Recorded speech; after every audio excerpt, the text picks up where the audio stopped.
नीट परीक्षा paper leak मामले के विरोध में नागपुर के संविधान चौक पर छात्रों ने प्रदर्शन कर अपना आक्रोश व्यक्त किया। बड़ी संख्या में जुटे विद्यार्थियों ने परीक्षा प्रक्रिया में कथित अनियमितताओं, सुरक्षा व्यवस्था की खामियां और पारदर्शिता के अभाव को लेकर सरकार के खिलाफ नारेबाजी की।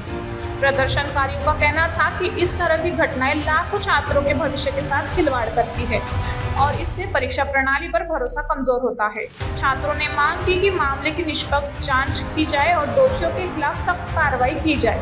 साथ ही भविष्य में ऐसी घटनाओं की पुनरावृत्ति रोकने के लिए परीक्षा व्यवस्था को अधिक सुरक्षित, पारदर्शी और विश्वसनीय बनाया जाए। प्रदर्शन के दौरान छात्रों ने शांतिपूर्वक ढंग से अपनी मांगे प्रशासन के समक्ष रखी। मी नागपूरवरनंच आलेलो आहे।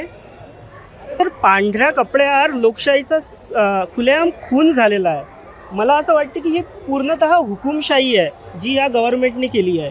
हे म्हणजे जो व्यक्ती मागील 30 दिवसापासून शांतिपूर्णपणे आपलं एक आंदोलन करतोय त्याचं एक हे म्हणून त्याला उचलून देण्यात येतं पांढरा कपडा। हे लोकशाहीची हत्या नाही तर काय आहे।